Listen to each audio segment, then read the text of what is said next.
Welcome to the Rural Dispatch, the podcast delivering stories from rural America. I'm your host, Allie Behrens. Headquartered in rural Iowa, I help run a nationwide livestock transportation company, and I'm here to bring you stories from the people who help shape this industry and our rural communities. Whether you're a trucker, livestock producer, or rural entrepreneur, this show is for you.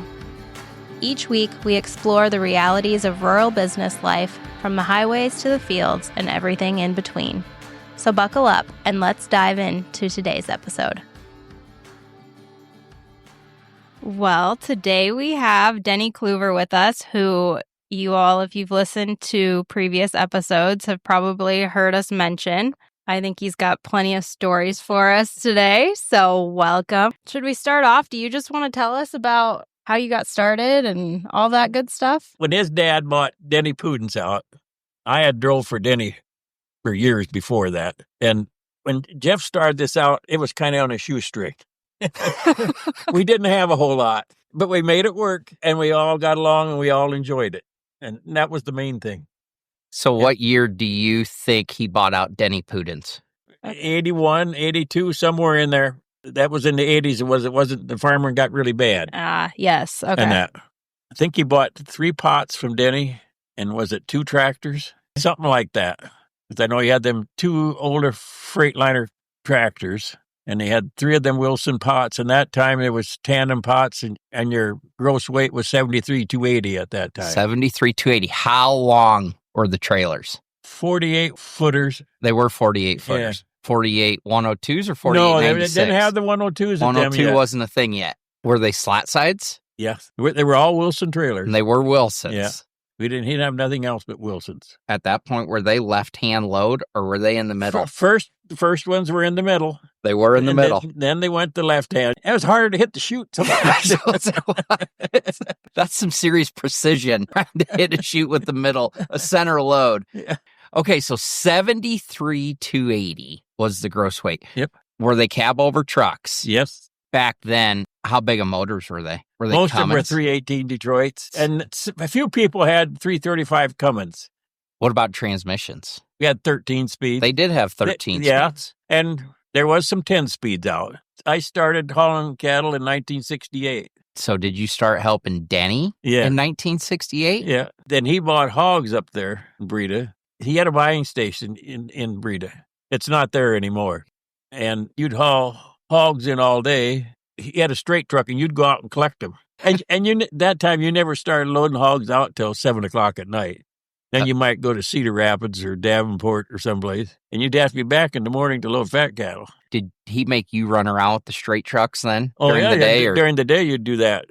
You might pick up 10 hogs here and 12 hogs there. Now, did he make you deck them? He had decks in the pots. When you loaded the pots out? Yeah. And then he had a straight truck and pup, too. He could deck that pup and straight truck. Sometimes you use that. That pup had a sliding tongue on it, and then you could back right up to the pup. Oh, just run them straight. Run through there. Run them straight through. Yeah. And then if he bought hogs and paid too much for them, he thought, he had a mud yard. So he'd run them through that mud yard so you pick up some weight, see? So you said, where'd you take them? Cedar Rapids? We'd go to Cedar Rapids or Davenport, or we'd go to Cherokee, and we'd go to Dubuque some. Just wherever he could. Wherever he get the best bid. They'd give him a bid every day.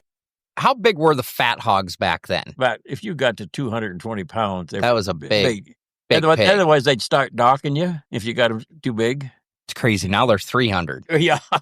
Well, look at when I started hauling cattle, a heifer rounding fat was 950 pounds or 960. That's how much your breeding has changed in livestock.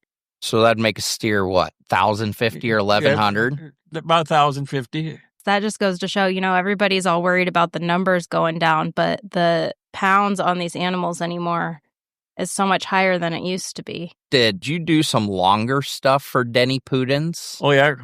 We run a lot of Montana. I can remember buying diesel fuel in Colony, Wyoming for $19.9 under 20 cents a gallon. And every time you got through there, you would fill that thing up full of fuel.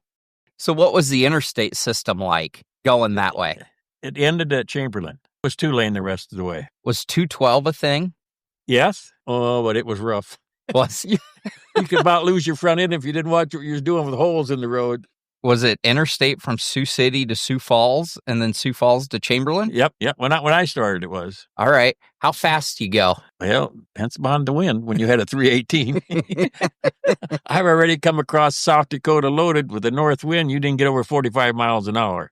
And that's 340 miles from Rapid City to Sioux Falls. And at 45 miles an hour, it takes you a while to It get across. takes just a little bit And to they got get that back. marker every mile, 340, 339. Are we ever going to get across there? And then sometimes the winds went blowing, you'd be running 70 miles an hour. So they had the ability to do 70. But with 318, you did a lot of shifting. When you start seeing the hill, you was loaded, you might well start shifting because you ain't going to make the top. So I'm assuming he ran Kansas and, Oh, yeah. and stuff like that too. See, Leonard Pudence and Richie and Jim and all, we used to load a lot of country cattle down in Oklahoma and Kansas and that. Back at that time, most generally weren't loaded both ways. There wasn't such a thing as a backhaul. There was not a back. There was no two-way freight. It was head here and load tomorrow. I think that's what's kind of killing the Montana thing, because you can't get no freight going that way. Only way you can maybe make it work a little bit is take fat cattle to Dodge City and then come up and load fat cattle and go to Colorado and then go on up. But it takes that much longer to make the round. Exactly.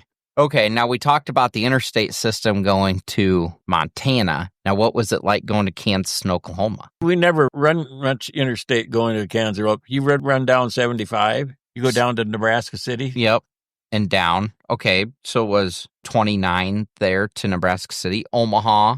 When I first started, it wasn't, but then after a while, it was, if I remember right. And then you get on at Nebraska City and you take 75 south to Topeka. And now we get on the turnpike. Were turnpikes a thing? When I started running down there was turnpike. I don't know. I couldn't tell you what year they were built, but as far as I can remember, there was a turnpike there. I could see there being the interstate there, but it being a turnpike where you had to pay for it is what's shocking to me, that you had to pay. See, back at that time, like for Denny, there was no scales like that. There was just a port of entry, and you'd have to, like in Kansas, you had to tell them how many gallons of fuel you had on. And they tax you on that fuel. That's what they charge you on, and you had to pay. Just right and there. Then, because I always laughed, Denny Pudence would be running with us, and he'd never have over 10 gallons of fuel. Well, he'd just stopped up the line and filled the thing up, If they'd ever dipped his tanks, I could never do that. I always had 25 or 30 gallons on, Always had 10 gallons of fuel, no matter what. Yep. Somehow he got away with it. Yeah, so far they never checked him, so he got by with it all. So the did time. you have to pay your fuel tax right there then, or they bill them? I think they billed him. Okay. If I remember right. That's too funny. That's crazy. I can still see the place where that was down there, because they got the gates in there now. You can't pull in there. Yep. That port of entry was. I know exactly where you're at. Has it always been frowned upon to run red fuel? Back that time. There was no difference. No. I helped Tony Miller haul gas sometime. Tony Miller's from Breda. He hauled for Paul and Wayne's and the other truck stop that was in town there. Bud Freeman, he always wanted red fuel. He said he got more mileage out of it. All we'd do when we loaded gas, we'd put some red dye in it. He thought he was getting better fuel. He got the same fuel everybody else did. It's just a little dye. Yeah. Yep. Did they even check you anymore for that? Oh, yeah. They'll dip tanks. I got dipped twice, once in Harlan and once down in Oklahoma, I think. Other than that, I never ever got. Yep. I mean, I don't think it happens often, but about the time that you're not running clear diesels, about the time you're going to get dipped, I would imagine. Because that time when I got stopped by Harlan down there, right south of Harlan, then it was state and federal both. And the diesel pickup went by with a trailer behind. Boy, they got all nervous. And I thought, well, if you're going to fool with me, I'm going to fool with you. I kept asking these questions. And they wanted to go. They wanted to chase that pickup down. Well, evidently I kept him too long. That pickup must have knew what was going on, because he was gone. Pretty soon they were back. They didn't catch him. I know my dad did, and I think you hauled some, but did Denny Pudence ever run grain kits? No. Okay. At that time, there wasn't such a thing. There wasn't. We run them a lot. There was not. Okay, so explain this. You'd take your nose deck out, and you had a rail in the belly, back maybe 8-10 feet, and you'd take your nose deck and put that in there, and then on the back end was the same way, but you had traps in the floors, and you had two Holes in the ceiling. And you could scale about 900 bushel in there. And if you had the traps right, it wasn't bad. You maybe had to push 50 bushel of corn. The hardest part was hanging the tarps. Hanging the tarps in the nose and on the back end. If you had them numbered, then you kind of know where they were going. Where'd you put the tarps? You might put them on behind your cab. If you didn't need the doghouse, when you was low, you'd throw them in the doghouse. Okay. And like the Shaler elevator was pretty good about loading you, getting pretty close to what you could get your 900 bushel. Gotcha. And that we'd haul corn out to Montana. We'd haul corn down to Oklahoma. And when we started running California, we'd take corn out to Reno, Nevada to a dairy out there. And then we'd go into California and load cattle. Did you drive for my dad going to California? Oh, yeah. Who was he hauling for out of California? Kansmeyer? What's his name down in Manning here? He'd loaded us out there. Scott Hodney? Yeah. No kidding. You guys were going to California for Scott all the way back then. And some for Kinsmeyer, too. Okay. Yeah, that's a long drink of water out there by yourself. Well, yeah, we still do it. But it was longer back then. You weren't going quite as fast. Your dad, he had some cat motors then. Okay. I'm kind of trying to think. Rick, he was from Colorado, drove for your dad. Oh, I remember. I don't remember. I can't remember his last name, though. Guy lived in Colorado. Yep. He never was around here, this Rick. Yep. And in the fall of the year, Glenn Behrens would get them cattle up north of Great Falls. Me and him with 2 men, and we'd make 4 rounds out of there in 9 days. Every 48 hours, we was loading in Montana and bring them back to Iowa, and we'd be back out there again. That's some trucking. Yeah, you didn't have no time to fool around, I'll tell you that. Because at that time, you wouldn't get loaded till maybe 5 o'clock in the afternoon. By the time you got either brand inspector wasn't there or one of the other something. Yeah. Yep. So you really had to hustle. And then one time we was going back, like the 3rd round, and we ran into a snowstorm. So we found a guy that knows some 2-lane roads that get us back out there again. Uh-huh. It took a little long. We got there in time to load, though. And that's really what matters. Yeah. Now, did Denny farm? Did he run into some hardships in the 80s? Is that why he sold out? One thing that took Denny down a lot, when he bought that truck line out of Wall Lake, he took over Rabies up there north of Lakeview and the ranch at Odeboat. And that guy in ranch in Odeboat owed him a ton of money. I think one time he finally settled with him and he got like 50 cents on a dollar. Because one time we loaded 10 loads of fat cattle and pulled out on the road. And Denny said, I want my money. The lawyer called him and said, you can't do that. So, and back at that time, he owed Denny over $100,000. That was a lot of money. Well, yeah. And he ended up for 50 cents on a dollar is what he got out of it. I owned my own tractor at that time. I was pulling for it. I got paid all the time. I got paid every week. Oh, you owned your own truck back then? I owned my own tractor that time. Okay. Because I bought a brand new cab over tractor, International. I give $21,000 for it. Brand new. Brand new International. A cab over. Cab over. That have the 318? Yep. 13 speed? Yep. What'd they run for rear ends in that thing? I don't remember. I know you could run about 75 with it. Okay. Between 75 and 80. If the wind wasn't blowing. If the wind wasn't blowing. Brand new International. What year was that? The one I bought was a 1970.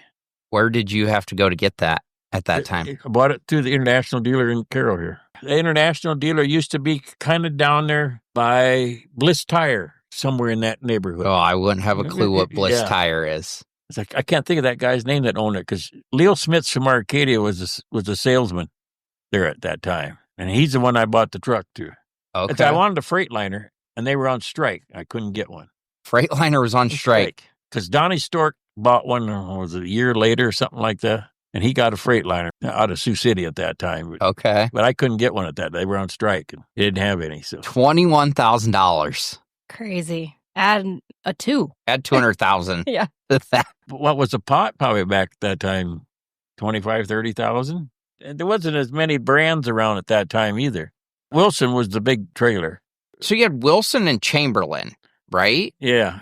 If you owned your own, you pulled a trailer for Denny. Did you own your own when my dad bought out Denny? No. I ran it for about 2 years. At that time, Denny had 10 pots. And some Sundays, I was the only guy that went out. When I sold mine, because I was going to get married, and I'd work 29 Sundays in a row. I used to leave every Sunday morning about 5 o'clock. I'd leave Breda, and I wouldn't see Breda till the next Saturday noon. And then I'd change oil and stuff. And I'd take $500 along with me when I left on Sunday, and that would buy my fuel and that'd buy my food, and I'd come home with some money out of that $500.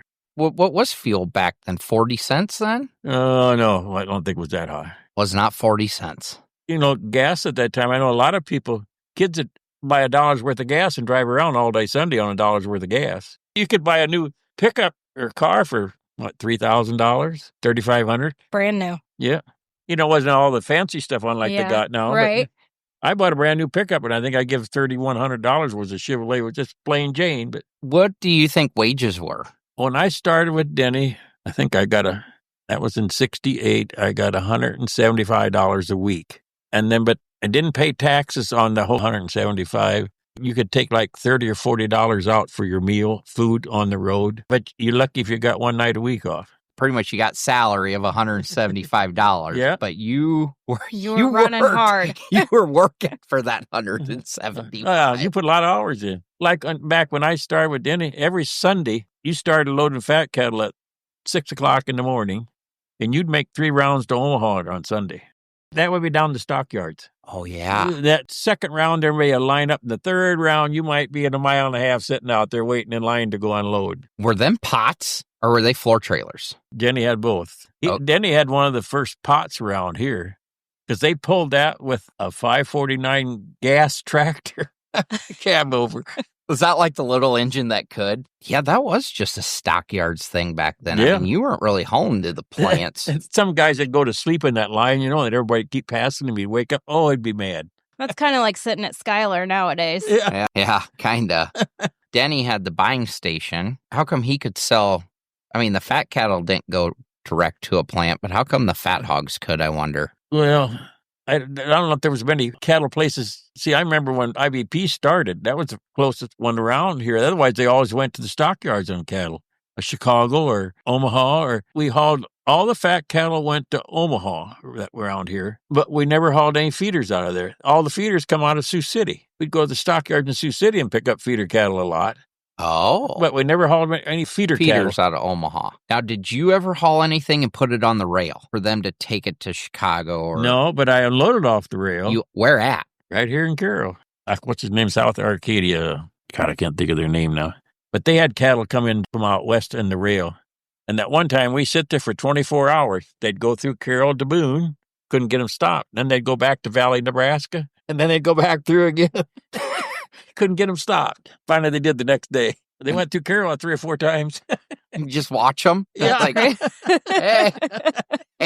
Train didn't stop, just kept on going. Catch you on the next round. And that's where they switch, I guess, at Boone, and then they come back through again. Okay, do you know, did they have like feed and water on these trains? No. Or?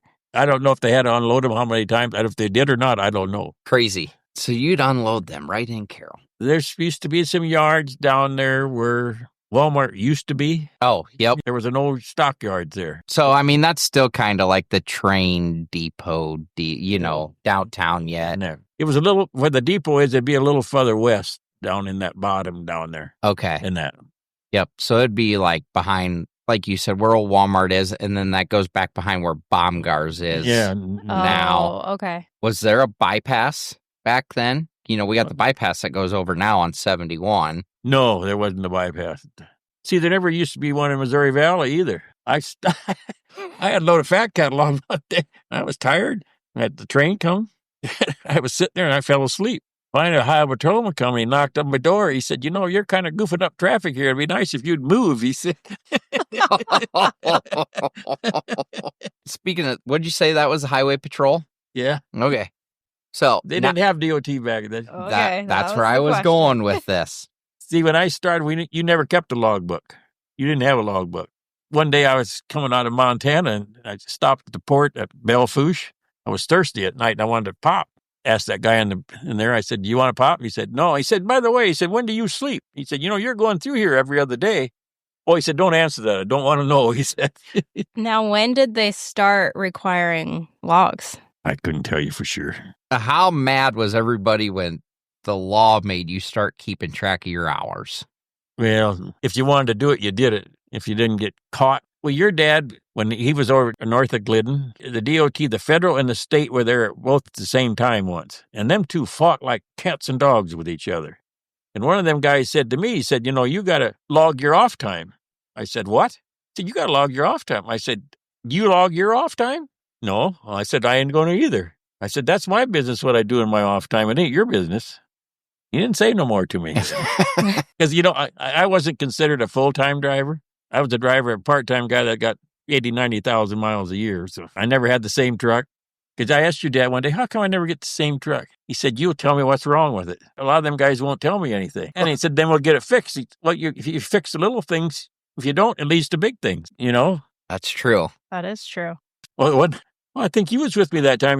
When you was in kindergarten, and Tieventhaler was your teacher. That'd be my nephew's wife. You went to school for about 8 weeks, and you told her, you said, I've been going to school for quite a while now. It's about time I take a little break. I'm going to Montana. And so you went to Montana with me. I guess it started way back before he even hardly started school. Well, and if he went with you, every time you got loaded, how many you got in this compartment? How many you got in this compartment? How many you got in this compartment? You want to know how it was all loaded and everything. See, our oldest turns 4 next week, and I often wonder if this is how Smoke was as a kid, and you are confirming a lot of questions that I had. Uh-huh. Do you remember the fire up at Breda? That took the shop? Yep, I do. I mean, vaguely. I had a tractor and baler in there.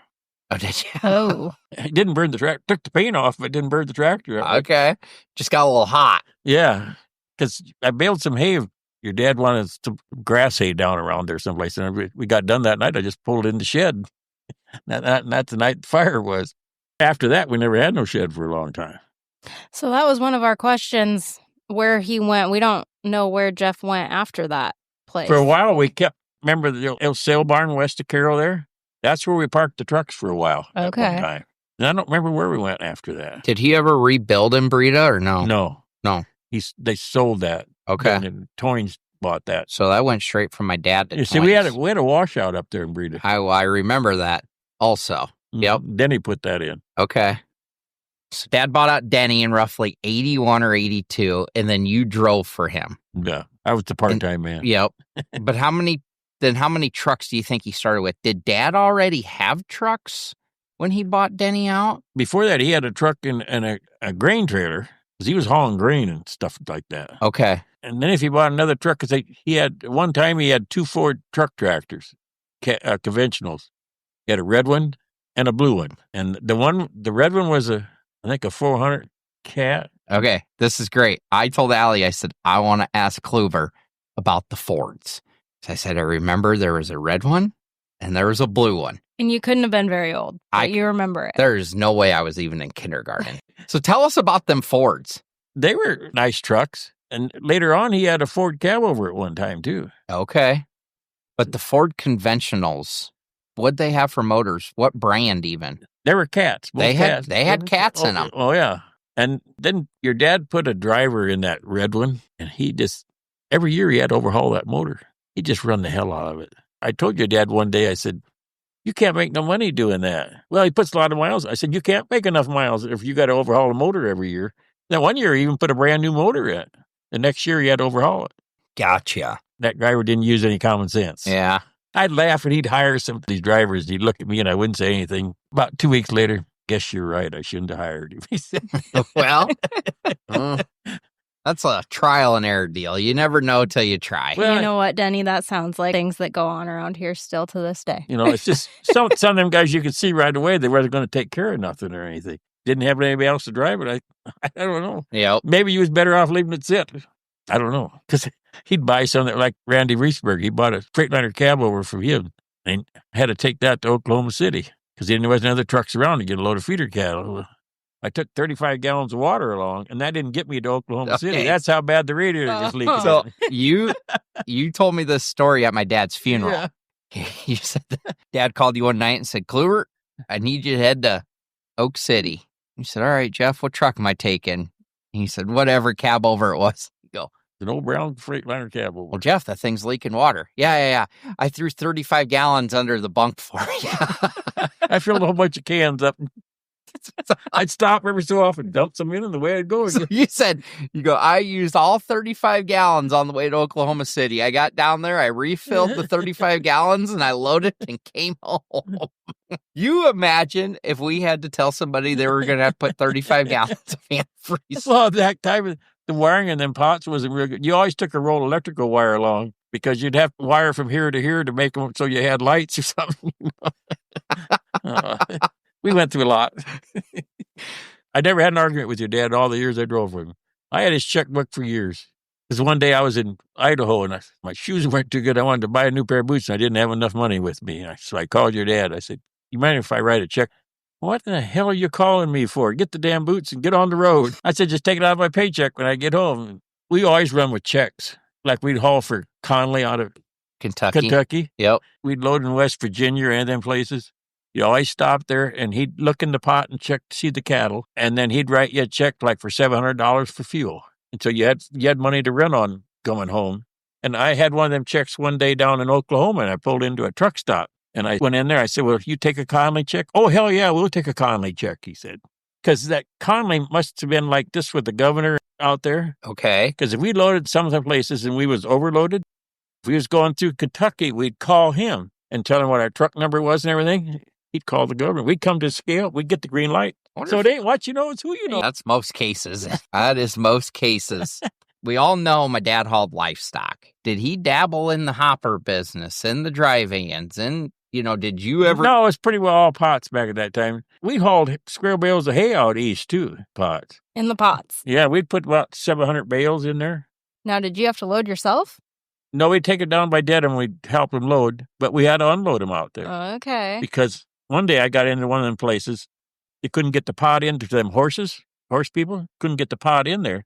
So I had to unload it on the straight truck, and then I had to unload it off the straight truck. So I had to handle it twice. Oh, geez. I got back and told Dad we ain't doing that again. I mean, think of all the work people used to go through to just try and make just a little bit. Yeah, it's a different world anymore. Yeah, it is. And, all the years I drove for your dad, a lot of these young guys, they wanted a big paycheck, but they never liked to put the hours in. Mm-hmm. And they wouldn't take care of anything. And that'll kill you faster than anything. Just once in a while, you'd hire a guy, and the truck would be sitting way off there, and the guy couldn't find the truck. We'd finally find the truck. We'd have to go get it. That's what I always tell her. I've chased trucks across this whole country, drivers leaving them. And I mean, that is not a lie. We have chased trucks everywhere. But like Denny Putin said once, I didn't realize I had it so good when I had all local drivers. They were going to be there every day. He said, I took too much for granted. There is a lot of truth to that. I'll never forget that when he told me that. What did Denny go do when he sold out? Bought a reefer. Was hauling for IBP. Yeah. And that, I think he had to have something to do. And Ida could be a bear. One week I made round to Port Huron, Michigan. We'd load fat cattle in Sioux City and go to Port Huron, Michigan. And then we'd load them on meet a Canadian truck. We didn't have the permits to go into Canada. They were fat cattle. And then I went from there to Kansas City and loaded feeder cattle. I went from Sioux City to Port Huron to Kansas City and loaded feeder cattle for rabies up Lakeview. And I got back to... Now, did them come out of stockyards in Kansas City? Okay. Talk about rats down there. They used to be as big as cats on them ledges up there. They'd sit there and chatter at you at night. But then I called Ida about midnight, and she said, where you at? I said, I'm at Maryville. Well, she said, you better get your button gear. You got to be at Rockwell City at 7 o'clock to load fat cattle. I said, the hell I do. Went out and took a nap. Went up to Raver's unload. I was supposed to be there at 5 o'clock, I think it was. I got there about 7. And Denny knew what was going on. He never said a word to me. He was sitting there waiting for me. Then I had to go to Mason City with the fat cattle. What was in Mason City? They killed fat cattle up there. They used to kill cattle and horses and that at Esterville, too. And they killed hogs at Esterville. There is still just a little kill plant in Esterville. Is there? Yeah, a hog kill plant. Yep, there is. So he took fat cattle to Mason City. I'm more intrigued about taking fat cattle from Sioux City to Port Huron, Michigan, and that they went into Canada. They'd have an auction, and buyers would buy them. There was that one fall. They sent some out of Omaha, too. But I always loaded out of Sioux City. And a lot of weeks, I'd make 3 rounds to Port Huron that week. Out and back, out and back, and out and back. Then we hauled feeder cattle out of Canada sometimes. Denny did. We'd go up there and get them. When you had to cross that border, your trailer had to be perfectly clean, that you could eat off of it. If you didn't, they'd turn you around and wouldn't let you in there. In the wintertime, we'd wash out in Sioux Falls. That was out in the open. There was no heated shed or anything. It'd take you forever to get that pot clean. And you were doing that yourself. Yeah. Good for you. Yeah.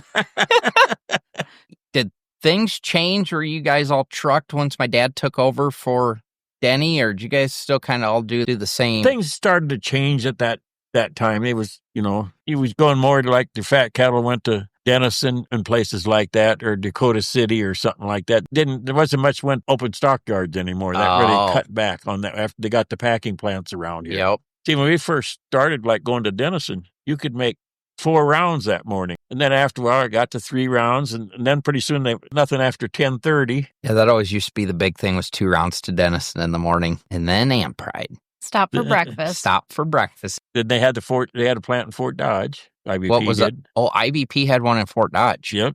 One day I took a load of hogs to Fort Dodge for Hormel when I was up there. And I was coming across on the north part of town. There was a blacktop that went west there. And I was through there the fall before. Why I ever slowed down that? They put blacktop in there. And I thought that looks really short. I got it laid down. I put one little dent in the nose of the trailer. If I wouldn't have slowed, I'd have took the rough right off of that trailer. But they didn't change the size. They put blacktop in. Oh, they put blacktop.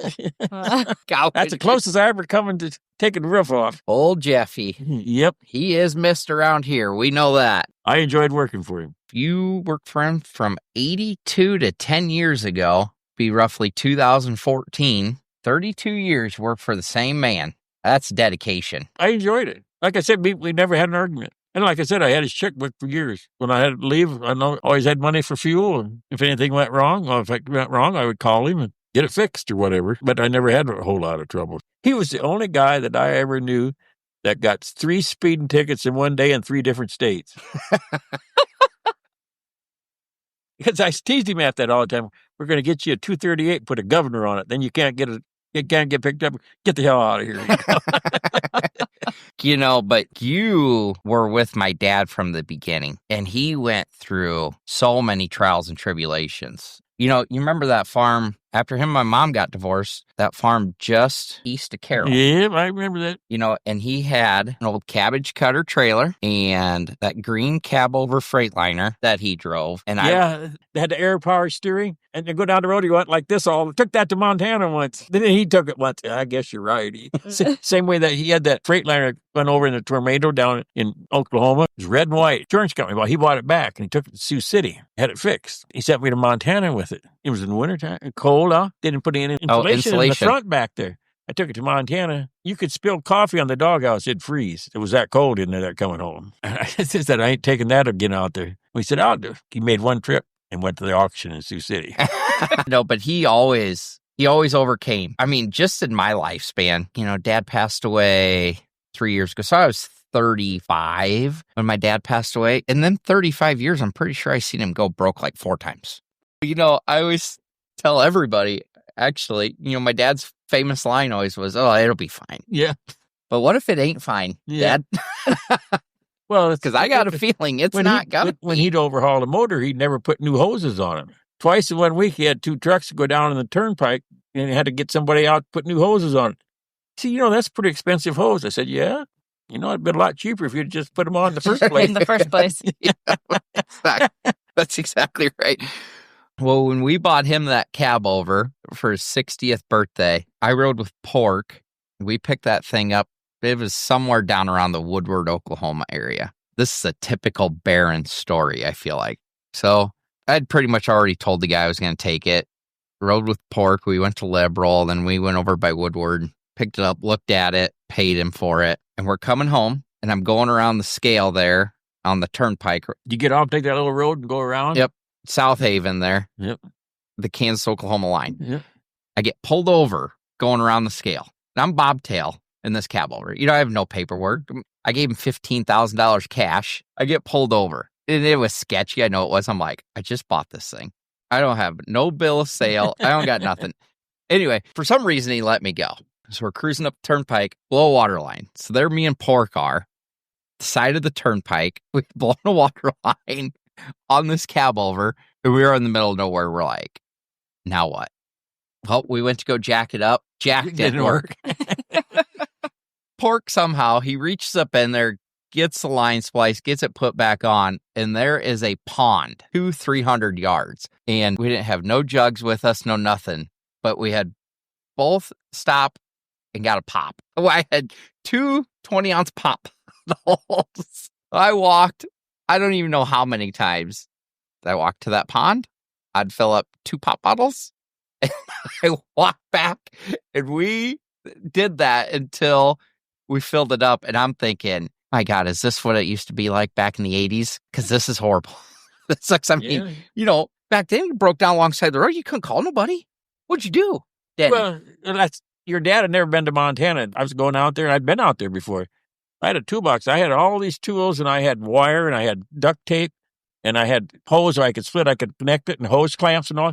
What are you putting all that shit in the truck for? I said, never mind what I'm doing. I said, you're out in the middle of nowhere, and you got problems. At least I can get into town most surely. He didn't say no after the first trip. No, I see where you carry that along. He said, and I tell you what, people, they don't even do that now.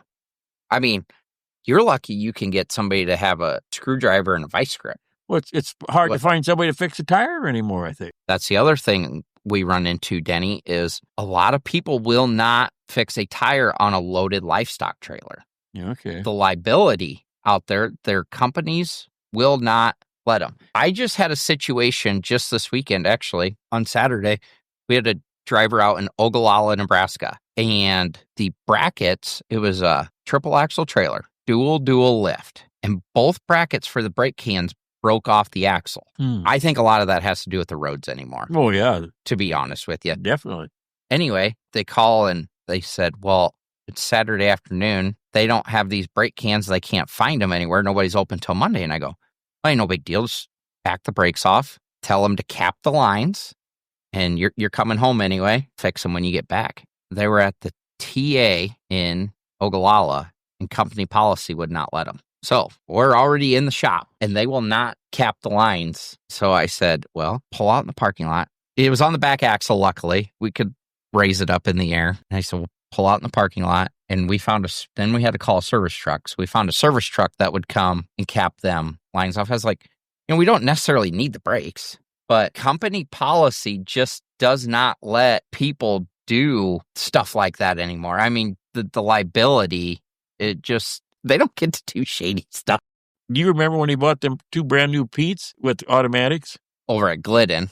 I remember those. Are them the ones you're talking about? Yeah, I don't remember where we had the trucks anymore. But anyhow, he didn't keep them very long. He took them to the auction in Sioux City because he couldn't get nobody to drive them. He switched with me in Denison one day. I was unloaded, and he would come in, and he wanted to get back to the office. And he said, well, you drive that truck back. I said, okay. I said, what I got to do? He said, I just push the button in instead of drive. I said, okay. I got in the truck, pushed the button, nothing happened. Well, I forgot to say you pushed the brake. Yeah, he didn't tell me. Finally, I slammed that brake. The thing took off. You had to learn to drive all over with that truck because it go through every gear, and you get behind somebody slow. You better have 3/4 of a mile to pass because you ain't going to get around. Yeah, it goes through all that. And then backing in to shoot, they were real jumpy. That automatic. I bet he didn't have them. It wasn't no year. They went to auction in Sioux City. Well, I remember when Denny Kluver finally got out of trucking, he had a black Coronado. I believe it was a 2013, and that had an automatic in it because Denny had diabetes or something, and he lost a foot or... He was laid off for quite a while. He couldn't get that heel down there. So he had an automatic, and when Dad bought that truck from Denny, that had an automatic. So he tried a couple different automatics that never really worked out. When I started, too, you had to double clutch everything. You didn't just float it? Oh, no. It didn't work that way at that time. You double clutched all the time. You double clutched a lot every day, I'll tell you that. There was a lot of clutching going on. Before I forget about it, one night I was coming up in Kansas, and I blew an airbag. I was loaded, and it was about 2 o'clock in the morning. I was out in the middle of nowhere. I thought, oh, what the hell am I going to do? And I climbed around, I took that line off, and I happened to have a dime in my pocket. And that fit just perfect in there. Put the line back on, the brake off, the way I could go again. Well, I sit there for a while. What am I going to do here? So after that, I always made sure I had a dime in my pocket. Think how bad the snowstorms used to be back then, too. I mean, it was snowstorm after snowstorm. One night, Denny called me. I was living in Breda. Rabies they always bought 1,000-pound Holsteins in Kansas City on Thursdays. And it was snowing and blowing. And I said to Denny, he called me, it was about 9 o'clock at night, 9, 10 o'clock. He said, well, go down, hook up, and go to Kansas City. I said, well, can't we wait till morning? No, let's try it, he said. It took me an hour and a half to get to Carroll. And then I couldn't see, and then finally a truck went south. Well, if that devil can go south, so can I. And then that's when 71 was closed. You had to go through Wyota and down 148. It was rebuilt in 71 at that time. And you got that hill in Juanita, you got to do that big dip and go up that hill. And the truck in front of me got about 3/4 of the way up, and he spun out. And I started down the hill, so there's only one thing to do is hammer on that thing. I thought I was going to lose my mirror on the right side, but I did get around him. I got to the top of the hill, and I bucked Snowbanks to Maryville. I figured Maryville, said, that's enough. I'm going to bed. Green come the next morning. He left Rita, and he caught me at Maryville. Yeah, I should have just waited. And then one time I was with your dad. We was going to North Dakota, and we left Sioux Falls, and it was kind of sleek. Didn't think anything of it. That's only 60 miles to Mitchell. We got about 30 miles out, and we was in the damnedest snowstorm. I couldn't see the end of my hood half the time. It took us 3.5 hours to get them last 30 miles. We got to Mitchell, and Jeff said to me, we're going any further? I said, I don't care what you do. There's a truck stop here, and there's fuel, and there's food here. I know what I'm doing. This is where we sit there for 2 days. 2 days. And a few guys tried to leave early. Highway Patrol escorted them back, and it was a $500 fine. Shoot. One night, Jeff called me, go to North Dakota to get broken mouth cows for red base. He was going to calf them out. And it was, the wind chill up that night was 70 below zero. And going across North Dakota, then 94 up there was probably one truck 2 miles sitting there gelled up. And finally I got loaded. I didn't even get away from the shooting. I had cow down, so I had to unload and reload. I got to Watertown, I had one down. So I had to find the sale barn and unload. I took a 2x6 and I rolled that cow and got her feet back underneath her and just left her sit for a little while and got her up. They all walked off when I got home. But your dad said, that fuel bill was pretty high. I said, you know what? Your truck's in the shed. And I said, otherwise it might have been sitting someplace. And about 2 weeks later, he had 2 gel up. After that, he said, anytime it got cold, you got any number 1 in that truck? Yep, I got number 1 in that truck. The fuel was pretty cheap, he said, compared to getting a record. How did you stay warm? I didn't take my coveralls or nothing off when I got back. I didn't think I was ever going to get warm. Probably was 2 hours loading them cattle and unloading and reload. God, I was glad when I got home. Oh, I said if I was going to run that North Dakota and all through up there, I'd carry me a little camping stove, and there was something in case you got caught out someplace. Bill Kensmeyer always used to get them cattle out of North Dakota up there. Up out of Hettinger. Yeah. And Bill, he was quite the guy. We'd load Montana. Where they going? Don't have them sold yet. You don't? No. Call me in 2 hours. Call him in 2 hours. Finally, one day I was coming back, and he said, don't go any past Mitchell. And I called him at Mitchell. I said, you got the place for it? No. I said, Bill, you got 2 hours to find the place where you're going, or I'm going to call your wife, because he didn't want his wife to know about all this. I'm going to call her, and she'll find a place for him. Oh, don't do that. He said. About an hour and a half later, he called me. He went to some feedlot out there. I don't know if he had them sold or not. And one day I come out of Montana, and I unloaded up by Shaler. And that farmer, I said, did Bill Kensmeyer say? Who's Bill Kensmeyer? Well, I said, he's a cattle buyer from down our way. Oh, he said, no, I bought these from a guy in Sioux City. I wonder what the commission on them cattle were, because two guys got paid. It is that way now. I mean, it's just done nothing but get worse with cell phones, really. We didn't have cell phones. I mean, cattle will go through 3 or 4. They all got to get commission out of that. They do. Everybody wants a piece. Everybody wants a piece of the pie. No, but these cattle are so high. Remember that one time we had to up the insurance on it? Yep, we just did this past year. I mean, so on our cargo, I reached out to him a couple weeks ago and asked him, I was like, I better check on this. Well, now we're set up. It's just market value. Current market value. Okay. A lot of dollars. Oh. Do you remember what rates were back then when fuel was 20 cents a gallon? No, I don't. I threw all that stuff away here a couple years ago. I should have kept it, I guess. I had it for all them years, for 45 years. Yeah. But I was finally running out of room, so I got rid of a bunch of stuff. I had all the papers for my truck tractor and everything yet. Oh, you really kept it all. For a long time, yeah, I did. I didn't. Maybe 3 or 4 years ago, I just finally threw it away. What was your favorite part of being on the road? Back then, it was fun. You didn't have everybody after you all the time, you know? You didn't have no DOT, and the people were good to work with. Well, for the most part, there weren't any rules. You were just out there, and it was good people doing the right thing. And you know, like one day I was in Oklahoma, and cattle buyer, he didn't want to give me my brand papers and that, because it cost $25, I think, at that time. Well, he said, if you get caught, you call me, and I'll get you. I said, yeah, you answer your phone. I know better than that. I've been down that road before. Well, he said, you won't haul for me again if I got to. I said, well, if I got to do that, I guess I ain't going to haul for you again. I said, I'm the one that's going to get in trouble. If you don't want to play by the game, why? I mean, it did. Even when I started trucking at 18, it was fun. It used to be fun. I really enjoyed it. It's like the fun is just I'm not going to There's got say to be too many regulations. I'm not going to say it's not enjoyable anymore, Well, but every state wants money. They're trying to get you for any little thing. Say, well, one day I loaded in for Holtz. You still haul for the Holtz brothers? Yep. I loaded in Tennessee for him. It was on a Sunday.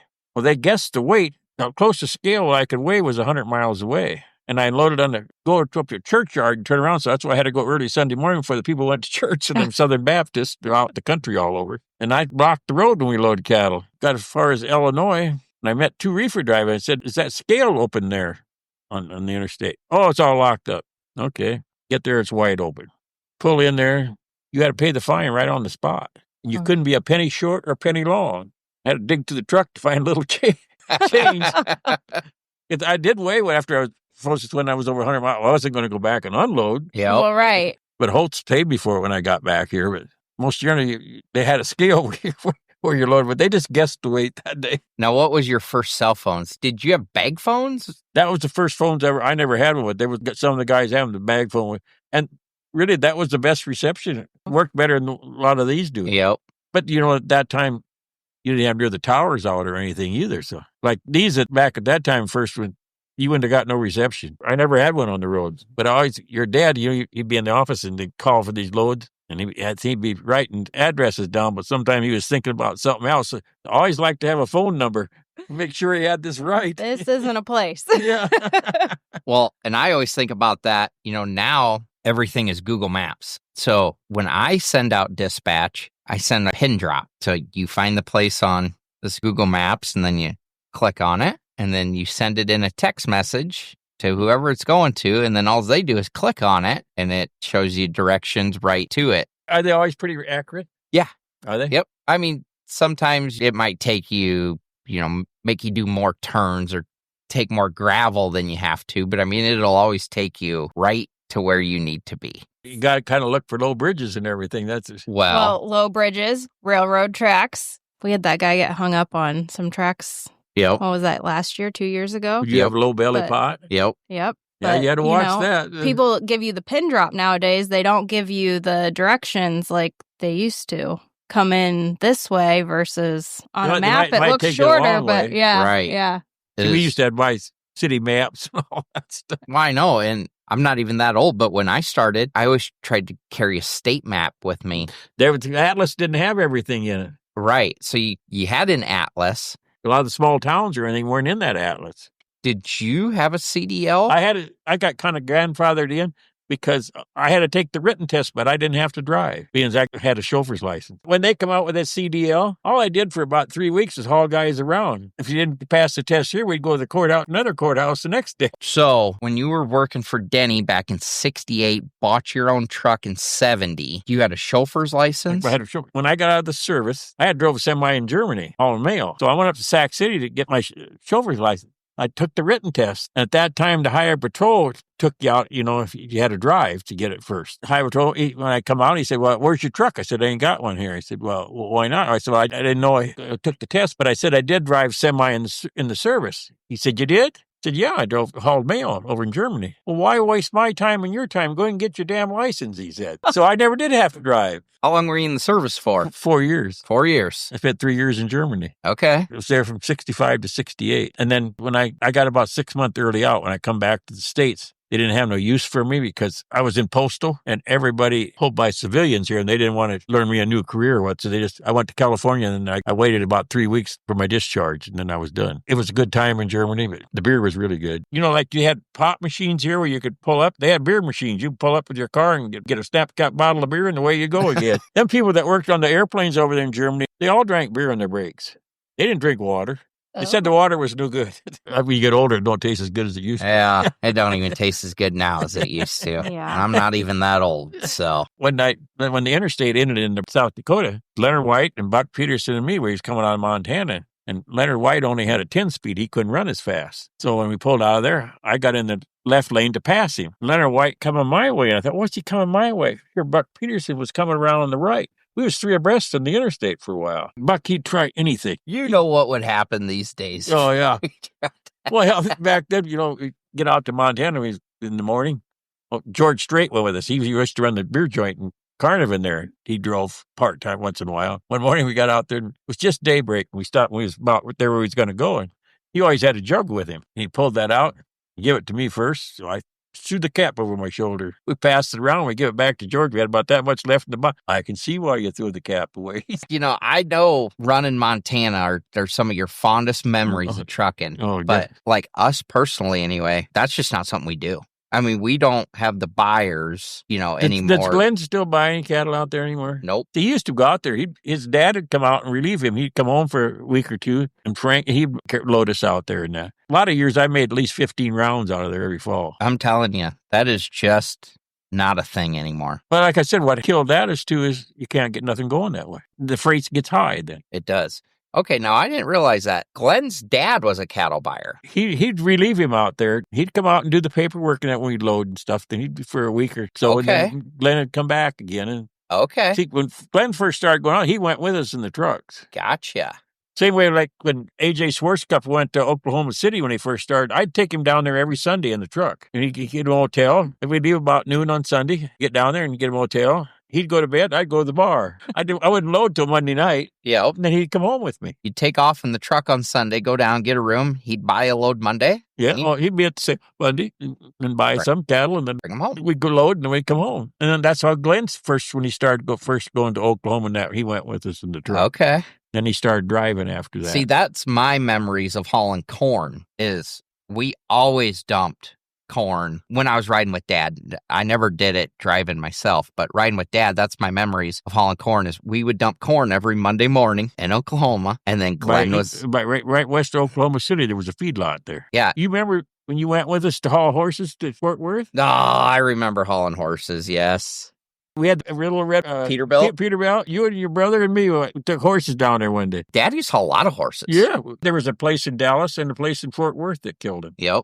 Because one time we tried to buy a loin. Horse loin? They wouldn't sell it to us. Because all that meat went overseas, so your meat inspection must have been different. We used to take it home, put it on the grill, and just see what it tasted like. Yep. They wouldn't sell us. Because one day I loaded down there, and they had that place in Fort Worth, they killed ostriches 3 days a week. Oh. And they'd kill horses the other 2 days. And they wanted me to go out and get a load. They had a feedlot. They'd sort them horses. If it wasn't quite right, they'd go out to that feedlot and be fed a little bit. Because that was a little place to get into. It was really tight down there in Fort Worth. Ostriches. Yep. Okay. I did not realize that, I don't think. Yeah. Remember, that was a big craze there for a little while. Them ostriches, they brought a big bunch of money. Really? Yeah. That's been a long time ago. Do you remember when your dad put that experimental motor in that Kenworth? I do. I broke down out in Nebraska with that one night. I got into O'Neill, and only place I could find is I found this one mechanic. And I called him, and he come down. He tore it off because Cat was supposed to have somebody on the phone 24 hours a day if he had trouble with this experimental motor. Well, I couldn't get nobody at first. And finally, when I did, first thing that guy said, is he Cat certified? I said, no, he's not. Cummins. But he's the only guy around. Well, send him home. About 2 hours later, he called me. He said, say, call that guy back again. I guess he can fix it. So I had to call him, come back and fix it. I just got to North Dakota in time to load. And that next morning, his Judd and Burley were up there. And I had been awake for a day and a half already. So they helped me get back down. We down to Kansas. It's the only feedlot I got into. When we got unloaded, that guy come out to unload us. He had a grill. You never got out of there without a sandwich. He had big brats and all that kind of stuff. And he went home. He said, guys, help yourself. If you want some more, help yourself. He said, when we load fat cattle or anything, everybody gets a sandwich before they leave here, he said. I'll never forget that. Oh, you do not get that often. No. Most of them bigger feedlots anymore, as far as load fats out, you're on your own. Yep. They got them in a pen down, and you got to go get them yourself. They'll bring them up to the slant pens, and that's it. You're on your own from there. How long do you think it's been like that? Oh, it's been quite a while. Has it? Yeah. Okay. You know, years back, you didn't do all that stuff you're doing now. Like I said, you went feeder cattle. You went down and got feeder cattle. You didn't take a load of fat someplace. So what about you were just part-time because you did some farming. I farmed too. Tell us about your little farming operation. I was telling Allie, did you farrow? At one time I farrow, but I kind of quit that. Then my stuff got wore out, and I bought some feeder pigs and stuff like that. And I had always had a few calves. The girls had to do chores when I was gone, or my nephew Jason would come over and help do chores. One time your dad sent me out west, and I had the combine sitting out in the field and took the plates off in case it rained so the water get out of the tank in there. He's going to help me out. He went out there and started the combine and didn't put the plates on. He made a full round, a mile, and the beans were going right out on the ground. Oh, no. That sounds like a Jeff story. Uh-huh. Yeah, that does. Yeah, I'll just go help you quick. And my wife used to get mad at me. She said, I'd be gone, for 2 or 3 days, and I'd come home for a day or two, and I'd harvest. She said, one of these years you're going to get caught. You ain't going to get it done. I said, I always did get it done, Yep. didn't I? How many pigs do you think you farrowed? How many sows? One time I had 120 sows. I mean, that's more of a full-time job. I put a lot of hours in. Did you do that by yourself? Yep. And I had fat hogs around. Well, a lot of times I'd work all day and drive all night. You do what you had to do, make a living. I mean, that's about what it takes anymore, really. I mean, the way things are going. Well, anymore, we're half insurance poor if you're anything. You get a lot of premiums you got to pay insurance. Before I got married, I never had health insurance. I didn't think anything of it. You're absolutely right. That's half of what you work for is insurance. You're right. Probably shouldn't say this on podcast, but I always tell her insurance is the biggest scam out there. Yeah, but if you own something, look, you can't afford to be without it, though. If you don't own nothing, you don't have to have it. That's true. And with all these storms and everything, it's only going to get worse and everything. You still got a little farm ground? Oh, yeah. This first year, I'm not going to farm. Jason's going to farm it. I still help him, but... Yeah. I was going to say, well, what are you going to do with your time then? Wintertime gets long, I'll tell you that. And I plant a garden. For years, I've always had probably half, 3/4 of an acre. So I plant pumpkins and gourds, and that I just give it all away. Squash and all that kind of stuff. Kathy's girls come out and help me plant them, and I think they kind of like it. They get to see how stuff grows and that. Of course, I never had kids to bring them out, but my brother did. You'd invite people out. Oh, yeah. We'd have an Oktoberfest. We'd probably have 50 to 75 kids. The parents would come. We had food, and we had hayride. We had a bonfire. They could take marshmallows. I had the shop down. They could go down and paint or carve their pumpkins or whatever they wanted to do with it. Then we'd have beer and food and pop and that for all the kids. You definitely put in more hard work in your lifetime than a lot of people ever will. But that time you didn't think of it. Yeah. You know what? Just like when I was in high school, you was glad to have a job because you had spending money. You didn't get money from home. That's why I don't understand some of these kids today. They're going to have a rude awakening in life. They're never going to have anything, one or the other. No doubt about it. It is just a different world. Yes, it is. Really different. I mean... There's a lot of entitlement anymore. People think they deserve nice things just because they do. Well, one thing as a parent we're probably guilty of, we tried to make it better for our children than we had it. Oh, absolutely. And we're partly to blame for that then, I guess. You're right. Well, and another thing, your dollar's not worth anything anymore, where it used to be. What do you buy for $100 anymore? $100 don't buy you anything anymore. It absolutely does not. It's like $100 don't hardly get you anything, and that's what you used to make a week was $100. See, and back that time, like when I was born, you didn't have health insurance. I think Dad said when I was born in 1944, Dad gave the doctor $25, I think. That's what it cost. I was born in February, and she said I went in the hospital, and it was the 9th of February. She said it was a beautiful day. I didn't even need a coat on. Dad went home that night, snowstorm. He didn't get back to the hospital for 7 days. And Mom could not go home in 7 days after having a baby unless she went home in an ambulance. Really? No. Now they kick you out within like 24 hours. Yeah. 7 days. Yeah. She was there 7 days, but and she could go home, but she had to have an ambulance. She couldn't go in the car. Now, how many siblings do you have? I had 2 brothers and 2 sisters, and I had the oldest brother. Our family, most of my brothers had polio. That was in about 1953, somewhere in there. And that's the oldest brother. He was in iron lung for 4 months. He was paralyzed from the neck down. He was in Fort Dodge in the hospital. And how old was he at that time? He was in about 8th grade. Okay.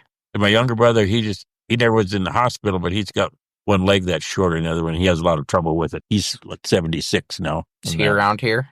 He lives in Sac. But that neighborhood, there was at least 4 kids that all had polio, and they were all in Fort Dodge at the hospital there. Now, what's his name? Used to haul cattle for... Orville Cook. He had it when he was a kid, but he went to Sioux City. He said he never seen his parents in 6 months. They wouldn't let him in to see him. Really? Oh, my God. But we could go in and see my brother and them all the time. Yeah. So it must have been difference in hospitals. I don't know. But he said he was just a little tyke. He said, I didn't see Mom and Dad in 6 months. Oh, man. I can't even imagine. You think you'd come back, do this again? I got a lot of time if I'm still around. Well, Kluver, we appreciate you coming in. I enjoyed it. We're going to have you back. We're going to do this again. I do miss the trucks. I believe that. Well, it's hard not to. I know I should just say, you guys don't know any difference. Yeah, we don't know any different. I mean, eat, sleep, and breathe it. Thanks, Danny. I enjoyed it. Thanks for tuning in to this episode of the Rural Dispatch. I hope you found something valuable to take back to your own operation. If you enjoyed this episode, please subscribe, leave a review, and share it with a friend. You can keep up with me between episodes on socials at Behrens & Co. or join our email list on our website to get new episodes delivered straight to your inbox every Wednesday. Until next time, keep those wheels turning. We'll talk soon.